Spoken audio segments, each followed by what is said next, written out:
Good morning, students. Myself Bala ma'am from MLP International School, Rajpura. And dear student, previous class we have done time-based question. Now we do distance question. Okay, let's start our math online classes. And today our topic is distance measurement. And our first question is, what is the standard unit of length? Question में पूछा है कि length की standard unit क्या होती है, कि मतलब हम लेंथ को किस में मापते हैं. तो किस में मापते हैं बेटा? मीटर में. Short distance are measure in, जो कम दूरी होती है हम वो किस में मापते हैं? मीटर में. Height is measure in, height को हम किस में मापते हैं? मीटर में. How many centimetre in 1 metre, 1 metre में कितने सेंटीमीटर होते हैं? तो कितने होते हैं बेटा? 100 centimetres. How many millimetre in 1 metre, 1 metre में कितने मिलीमीटर होते हैं? तो कितने होते हैं बेटा? 1000 millimetres. How many metre in 1 kilometre, 1 kilometre में कितने मीटर होते हैं? तो कितने होते बेटा? 1000 metre. Long distance are measured in, जो हमारी लॉन्ग डिस्टेंस मतलब जो अधिक दूरी होती है. कम दूरी तो हम मीटर में मापते हैं, तो जो ज़्यादा दूरी होती है हम किस में मापते हैं? किलोमीटर में. Question number 8, right the full form of the following. इसमें हमारे कुछ शॉर्ट फॉर्म है दी हुई हैं, उसको हमें फुल फॉर्म में लिखना है. जैसे एम का मतलब होता है मीटर. हम ये भी बोल सकते हैं मीटर को शॉर्ट फॉर्म में कैसे लिखते हैं? एम. ऐसे ही सीएम का होता है सेंटीमीटर, केएम का होता है किलोमीटर, एमएम होता है millimetre. Okay student, now we revise our questions. And first question is, what is the standard unit of length. Length की स्टैंडर्ड यूनिट क्या होती है? Metre. Short distance are measure in, जो कम दूरी होती है वो किस में मापते हैं? मीटर में. Height in measure in, height is measure in, height को किस में मापते हैं? मीटर में. How many centimetre in 1 metre, 1 metre में कितने सेंटीमीटर होते हैं? 100. How many millimetre in 1 metre, 1 metre में कितने मिलीमीटर होते हैं? 1000 मिलीमीटर होते हैं. How many metre in 1 kilometre, 1 kilometre में कितने मीटर होते हैं? तो कितने होते हैं बेटा? 1000. And question number 7 is, long distance are measure in, जो ज़्यादा दूरी होती है वो किस में मेज़र करते हैं? किलोमीटर में. फिर ये हमारी फुल फॉर्म लिखना है. एम का मतलब होता है मीटर, सीएम का मतलब होता है सेंटीमीटर, केएम का मतलब होता है किलोमीटर, और एमएम का मतलब होता है मिलीमीटर. ओके स्टूडेंट्स, ये 8 क्वेश्चन अपनी फिर नोटबुक में नोट करना है, इनको रिवाइज करना है. Thank you. Very good morning to all the students. I am Rasmi, your science teacher. Today we will discuss about direction of a shadow. Shadow क्या होती है? परछाई. और जो परछाई होती है उसकी जो डायरेक्शन होती है वो डिफरेंट होती है according to time. A shadow is formed on the opposite side of the light source. जो शेडो होती है, परछाई होती है, वो जहाँ से लाइट आती है, जो भी लाइट का सोर्स होता है, जहाँ से हमें लाइट मिलती है, उसके हमेशा अपोजिट साइड में फॉर्म होती है. If an object move closer to the light, अगर कोई ऑब्जेक्ट है वो बिल्कुल पास है लाइट के, जैसे this tree is close to sunlight, the shadow gets bigger. तो जो शैडो होगी, जो परछाई होगी, वो कैसी हो जाएगी?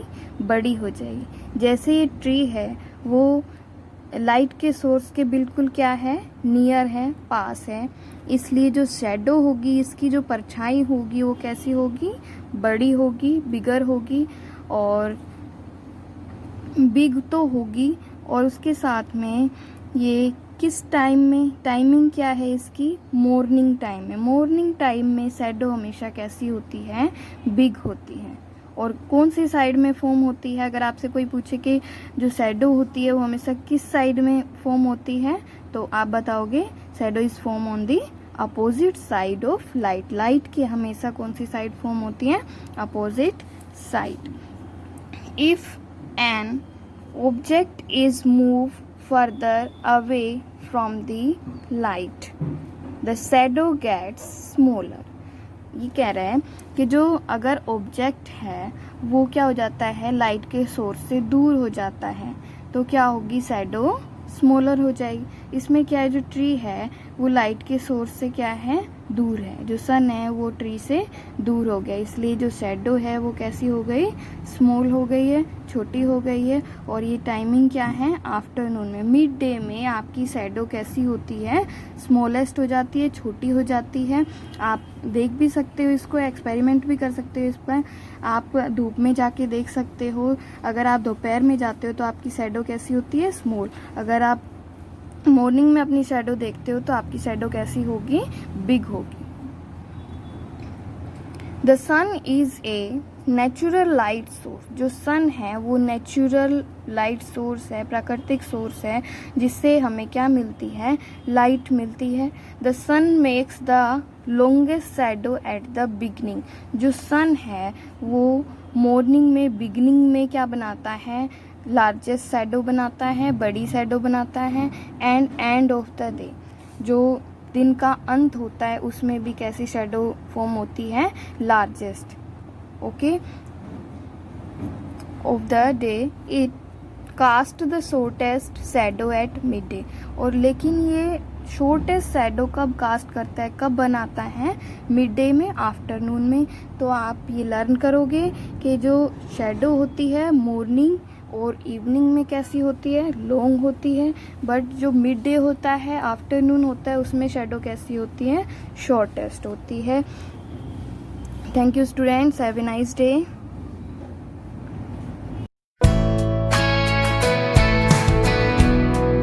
Good morning students, I am Priya ma'am, Hindi teacher from Rajpura school. आज हम करेंगे हिंदी व्याकरण के आधारभूत प्रश्न उत्तर, जिसमें टॉपिक है हमारा स्वरनाम। अब हम सबसे पहले पढ़ेंगे स्वरनाम की परिभाषा। स्वरनाम होता क्या है, तो इसकी परिभाषा है, संज्ञा के स्थान पर प्रयोग में आने वाले शब्द स्वरनाम कहलाते हैं। हमने इससे पहले संज्ञा के बारे में पढ़ा था।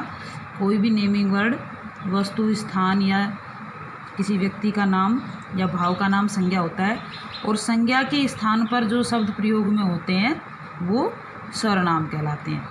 फॉर एग्जाम्पल, जैसे मैं स्कूल जा रहा हूँ। मैं जो है, मैं अपने बारे में बात कर रही हूँ। तुम कहाँ जा रहे हो, तुम, एक तो हम बोलेंगे राम कहाँ जा रहे हो, फिर उसके बाद तुम कहाँ जा रहे हो, यानी हमने राम प्रयोग ना करके तुम प्रयोग किया है, नाम की जगह शब्द कौन सा आ गया, तुम। तो ये क्या हो गया, संज्ञा के स्थान पर तुम का प्रयोग हुआ है, तो ये सर्वनाम शब्द है।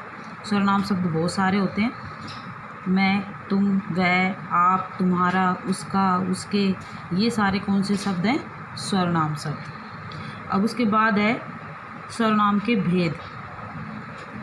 सर्वनाम के भेद और कई होते हैं, पर अब इसमें सिर्फ 4 सर्वनाम के भेद पढ़ेंगे, जिनके नाम है, पहला है पुरुषवाचक सर्वनाम, दूसरा है निश्चयवाचक सर्वनाम, और तीसरा है अनिश्चयवाचक सर्वनाम, और चौथा है प्रश्नवाचक सर्वनाम। इनकी सबकी अपनी अलग अलग परिभाषाएं हैं।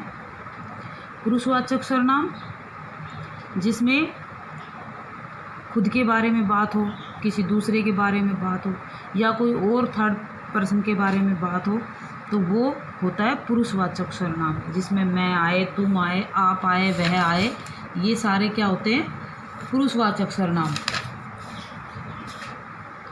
उसके बाद है निश्चयवाचक सर्वनाम। निश्चयवाचक हमें नाम से पता चल रहा है कि निश्चय मतलब जिसमें किसी भी व्यक्ति, वस्तु की ओर निश्चित संकेत किया जा रहा हो, जैसे यह पुस्तक मेरी है। अब इसमें फॉर एग्जाम्पल हम लिखेंगे, यह पुस्तक मेरी है। ये निश्चित है कि ये पुस्तक मेरी है, वो निश्चय यानी श्योर होकर बोल रहा है, तो ये हो गया निश्चयवाचक सर्वनाम। अब इसके बाद है अनिश्चयवाचक, जो इसका बिल्कुल उल्टा है, और उसमें क्या है, जो किसी भी विशेष व्यक्ति, वस्तु, स्थान के बारे में निश्चित रूप से नहीं बताता, वो होता है अनिश्चयवाचक सर्वनाम। जैसे पानी में कुछ गिर गया है, जैसे पानी में कुछ गिर गया है।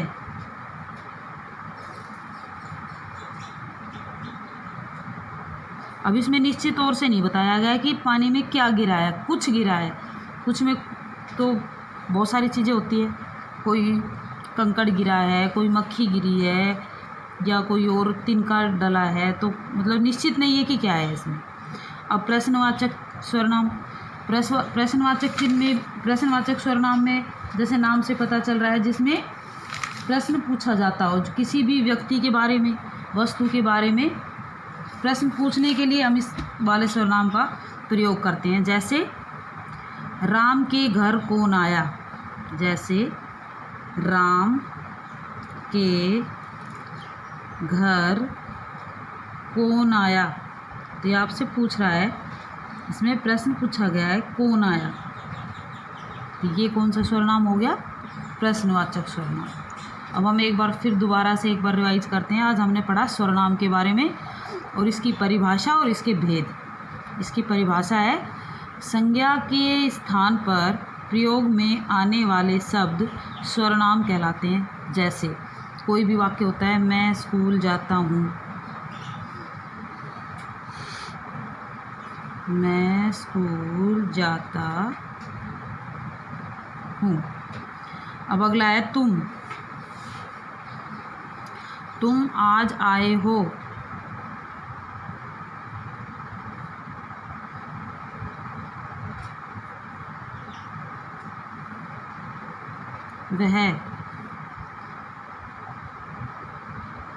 वह आम का बाग है। आप कैसे हैं।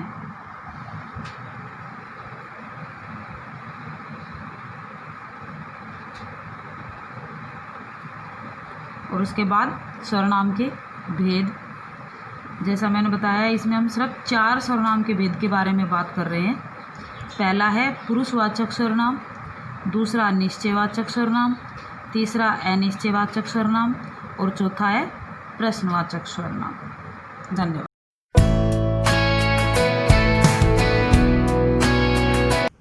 Good morning students. Today I will start your SST classes online.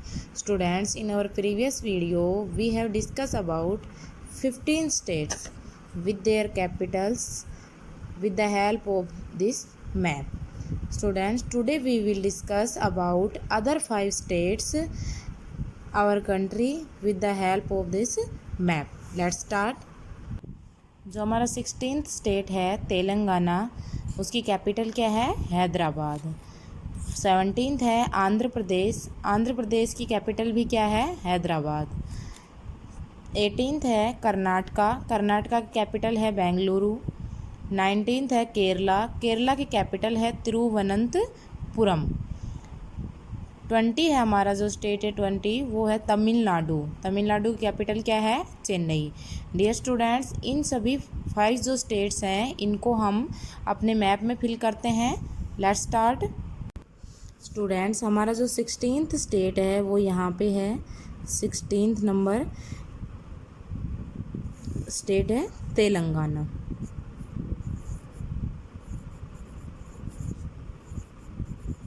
Telangana, Telangana की कैपिटल है हैदराबाद। जो ये तेलंगाना और हमारा जो आंध्र प्रदेश स्टेट है ये दोनों पहले एक ही थे। तेलंगाना को 2 जून 2014 में एक अलग स्टेट बना दिया गया है।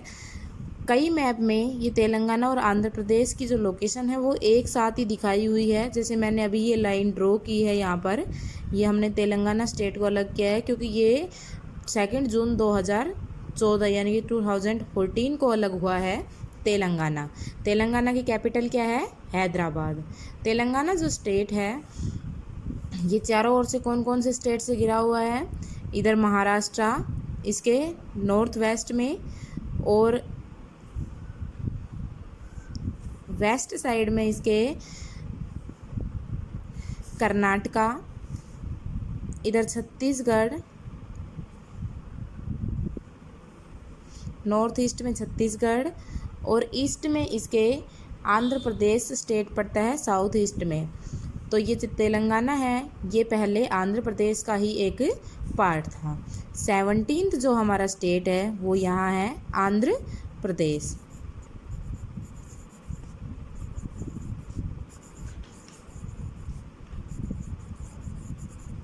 आंध्र प्रदेश की कैपिटल भी क्या है? हैदराबाद, क्योंकि अभी इन दोनों की कैपिटल अलग नहीं की गई है।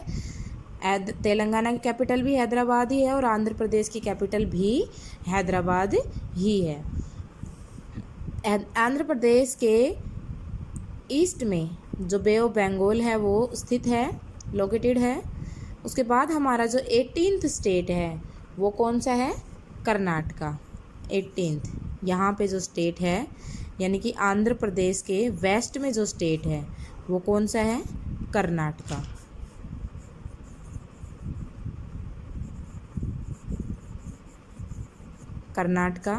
कर्नाटका की कैपिटल है बेंगलुरु। जो अरेबियन सी है वो कर्नाटका के वेस्ट में पड़ता है। गोवा जो स्टेट है हमारा, जो हमने यहाँ पे 15th नंबर पे भरा था, वो गोवा स्टेट इसके नॉर्थ वेस्ट में पड़ता है। और महाराष्ट्र नॉर्थ में स्थित है। और आंध्र प्रदेश जो स्टेट है वो इसके ईस्ट में लोकेटेड है। ये हमारा 18th स्टेट है। इसके बाद हमारा कर्नाटका के साउथ में ये जो स्टेट है 19th, कौन सा है?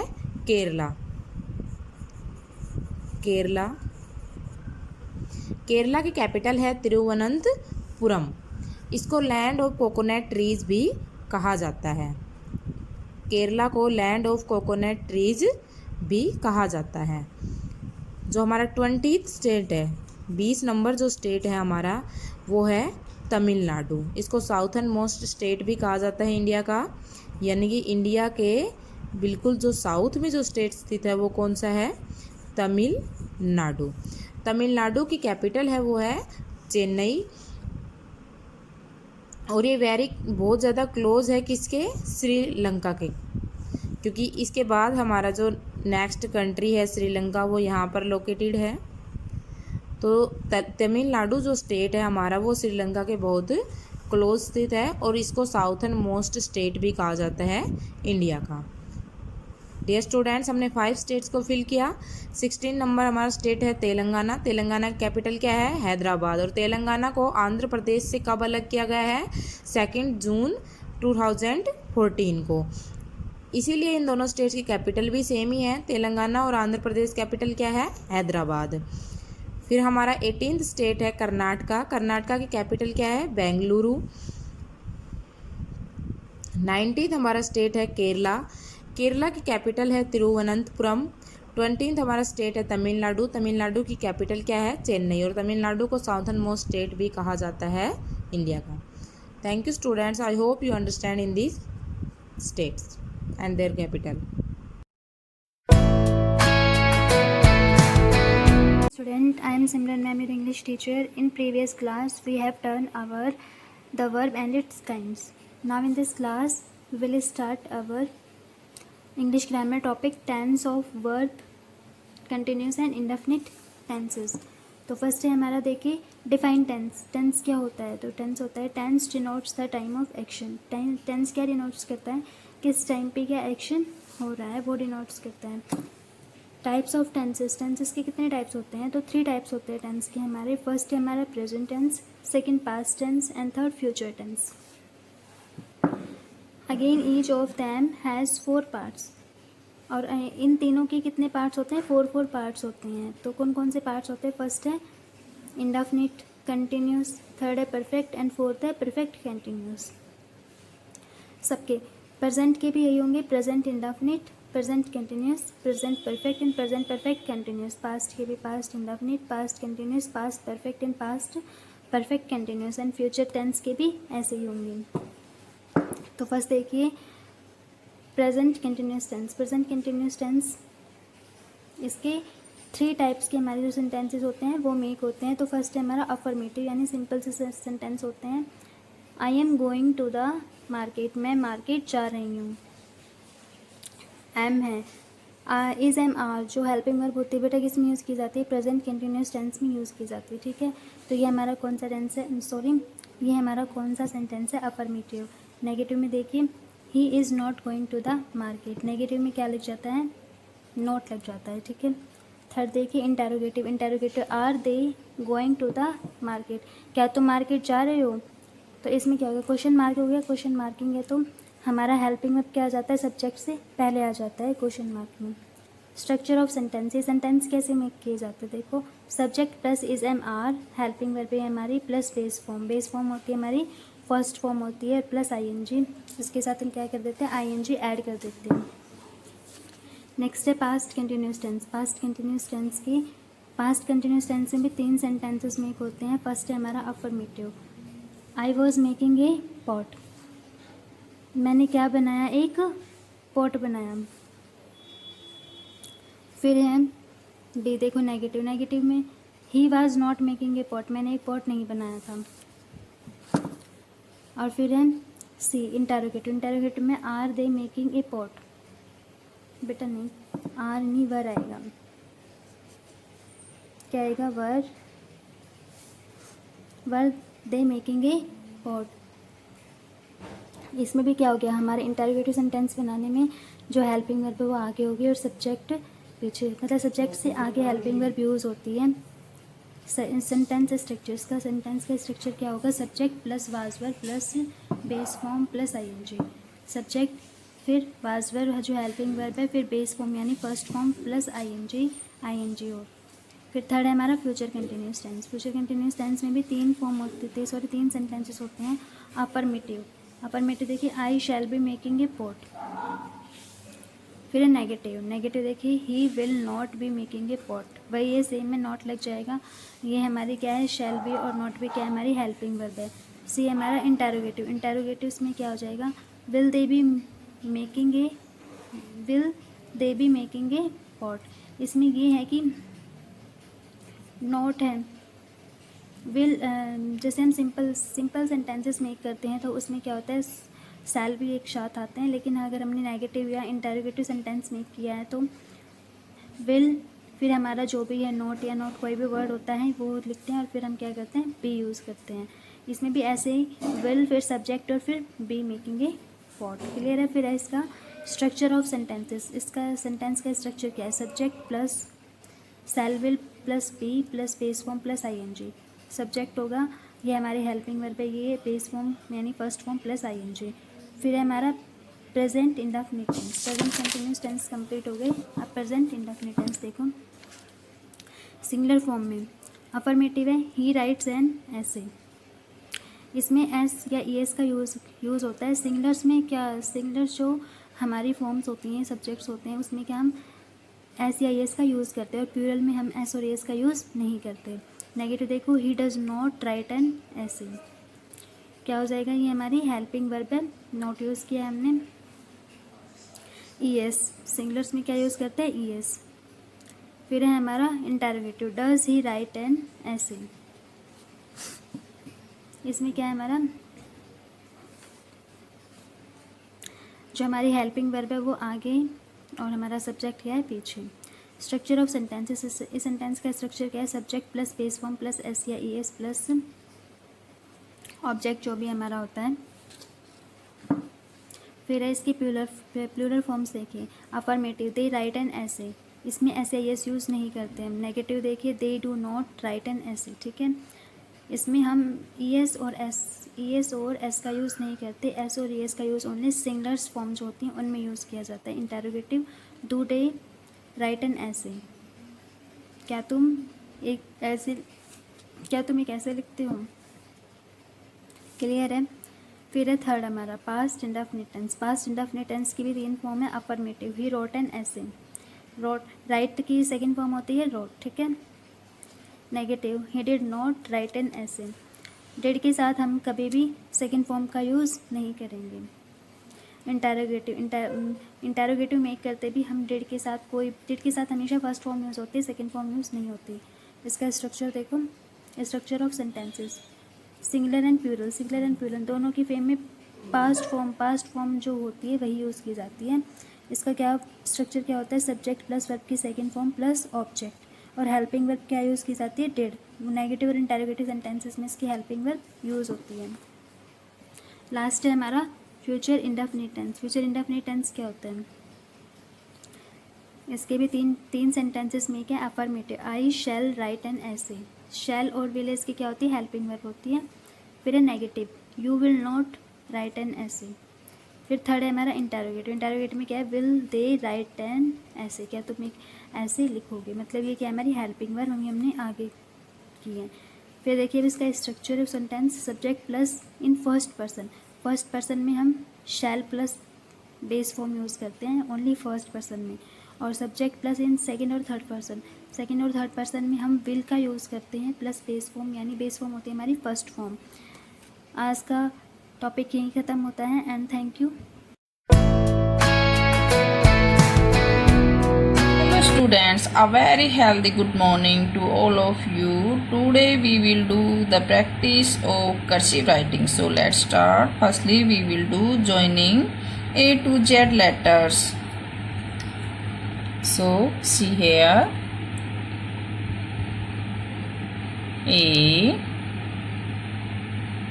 B, C, D, E, F, G, H, I, J, K, L, M, N, O,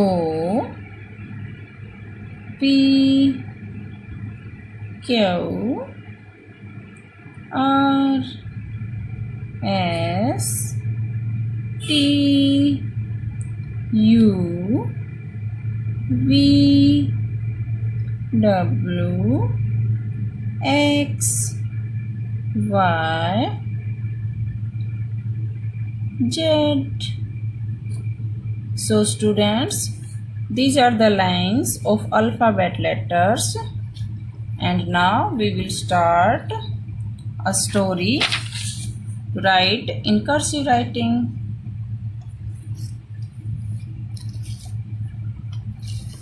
Always be truthful. Kanika,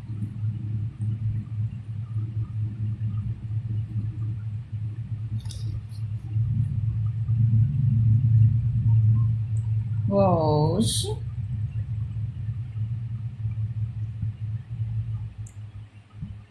a careless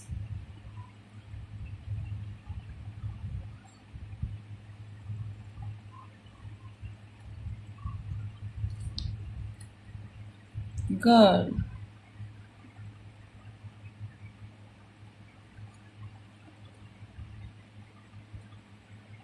She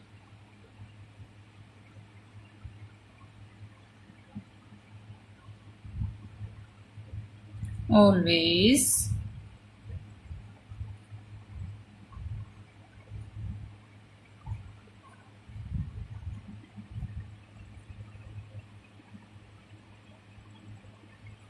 forgot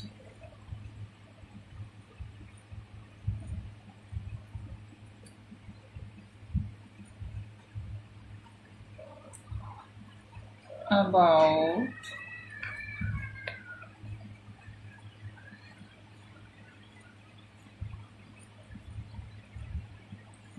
her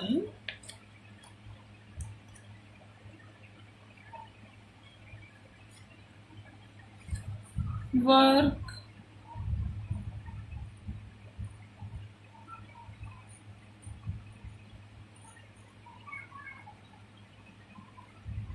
One day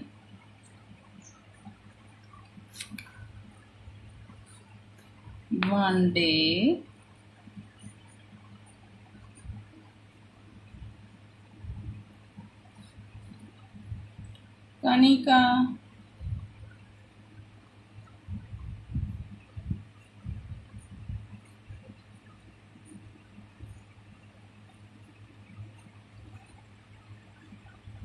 mother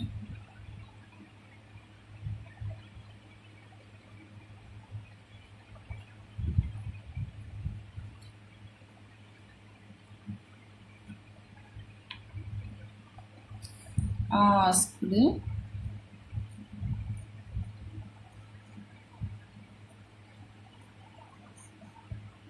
her to bring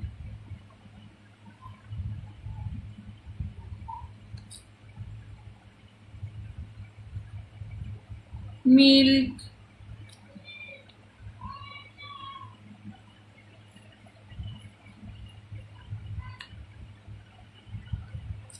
Urgently.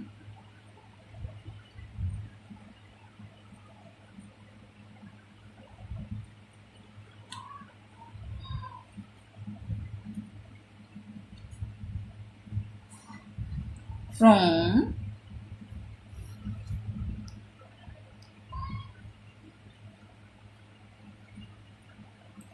the shop.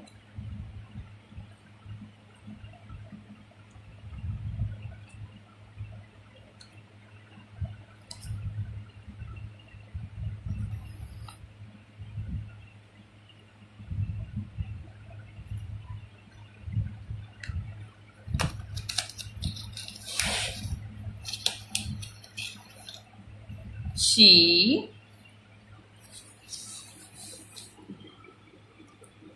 went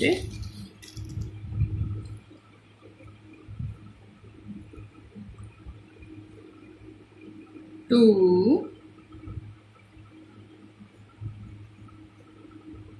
the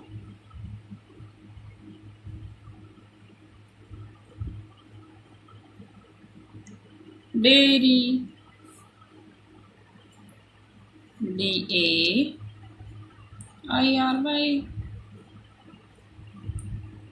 And bought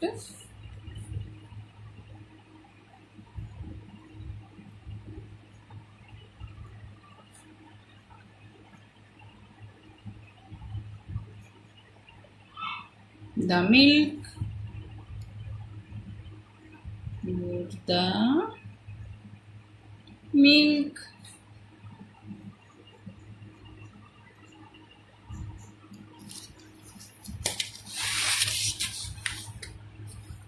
So students, you write a page of cursive writing in your notebook. Thank you students.